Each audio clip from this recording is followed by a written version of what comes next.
সাবধান, ট্রেনে ওঠার আগে এবারে ট্রেনের টিকিট নিয়ে লাগু হলো দুটি নতুন নিয়ম গোটা দেশ জুড়ে, যার ফলে এবার বিপদে পড়তে পারে লক্ষ লক্ষ যাত্রী। এমনকি ট্রেনের টিকিট কেটেও হতে পারে জেল জরিমানা পর্যন্ত। যদি আপনি প্রতিনিয়ত ট্রেনে সফর করে থাকেন তাহলে জানা মূলত আপনার জন্য অত্যন্ত জরুরি। অতি স্বল্পক্ষণের ভিডিও, মোটেও স্কিপ না করে শেষ পর্যন্ত দেখবেন। যদি আপনি প্রতিনিয়ত ট্রেনে উঠে থাকেন, আলোচনা শুরু করার পূর্বে আপনাদের কাছে একটা রিকোয়েস্ট, ভিডিওটিকে অবশ্যই একটি লাইক করে জনস্বার্থে প্রচুর শেয়ার করবেন, কারণ আপনার একটা শেয়ার দ্বারা অন্যজনের জানতে অনেকটাই সুবিধা হবে। চলুন দেখে নেওয়া যাক বিস্তারিত। তো ফ্রেন্ডস, ইতিমধ্যে পশ্চিমবঙ্গে বিজেপি সরকার ক্ষমতায় আসার পরই ট্রেনে হকার থেকে শুরু করে ভিখারিদের নিষিদ্ধ করা হয়েছে। এমনকি যাত্রীদের ক্ষেত্রেও একাধিক নিয়মে পরিবর্তন এসেছে। এবারে রেলমন্ত্রীর তরফ থেকে রয়েছে দুটি নতুন নিয়ম, যেটা না জানলে ঘোর সমস্যায় পড়তে পারেন আপনি।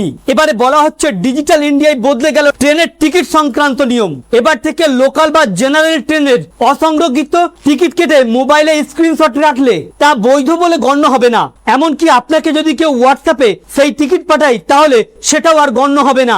ভারতীয় রেলের তরফ থেকে ইতিমধ্যে জানানো হচ্ছে যে নতুন নিয়মে দক্ষিণ পূর্ব মধ্য রেলের অফিসিয়াল এক্স হ্যান্ডেল থেকে বলা হয়েছে ডিজিটাল অসংরক্ষিত টিকিটের ক্ষেত্রে এবার হোয়াটসঅ্যাপে অথবা মেসেজ, স্ক্রিনশট বা ছবি, পিডিএফ ফাইল কোনো মতেই আর বৈধ হবে না। টিকিট পরীক্ষককে অর্থাৎ টিটিকে শুধুমাত্র রেল ওয়ান অ্যাপের আসল ডিজিটাল টিকিট আপনাকে দেখাতে হবে। অনেক সময় আমরা যারা অনলাইন থেকে টিকিট কেটে দূর সফর করি, কখনো টিকিটের পিডিএফ অথবা টিকিটের পিএনআর মেসেজ অথবা স্ক্রিনশট নিয়ে টিটিকে দেখাতাম, যা দ্বারা রেহাই পেয়ে যেতাম। কিন্তু এবারে এদিন ট্রেনের তরফ থেকে পরিষ্কার জানানো হচ্ছে এই ধরনের সমস্ত কিছু আর বৈধ বলে গণ্য হবে না।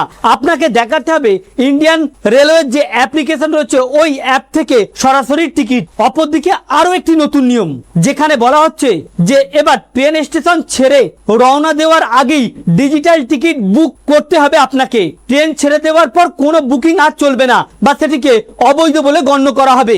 একই সাথে ট্রেনে ভ্রমণের সময় আসল টিকিটের পাশাপাশি এবারে ছবি সহ বৈধ পরিচয়পত্র বা আইডেন্টিটি আপনাকে রাখতেই হবে। কোন রকম জেরক্স বা পিডিএফ এখানেও আর চলবে না। অর্থাৎ যদি আপনি এক জায়গা থেকে অন্য জায়গায় দূর সফরে যান, সেক্ষেত্রে আপনাকে অরিজিনাল আধার কার্ড, অরিজিনাল ভোটার কার্ড বা আপনার পরিচয়পত্রের অরিজিনাল কপিটা সাথে রাখতে হবে। যদি আপনি কোনো তথ্য অরিজিনাল না রাখেন, হতে পারে সেটি টিকিট অথবা আপনার আইডেন্টিটি পরিচয়, তাহলে ওই যাত্রীকে জরিমানা করা হবে। এমনই সিদ্ধান্ত নেওয়া হয়েছে রেলের তরফ থেকে। তো ফ্রেন্ডস, এই ছিল মূলত ভারতীয় রেলের তরফ থেকে আবার দুটি নতুন নিয়ম যা লাগু হয়ে গেল গোটা দেশ জুড়ে। আমাদের উদ্দেশ্য ছিল এই আপডেটটি আপনাদের সামনে উপস্থাপন করা, যাতে আপনাদের জানতে সুবিধা হয়ে থাকে। ভালো লেগে থাকলে ভিডিওটিকে অবশ্যই একটি লাইক করে শেয়ার করবেন। Thank you friends, thank you for watching.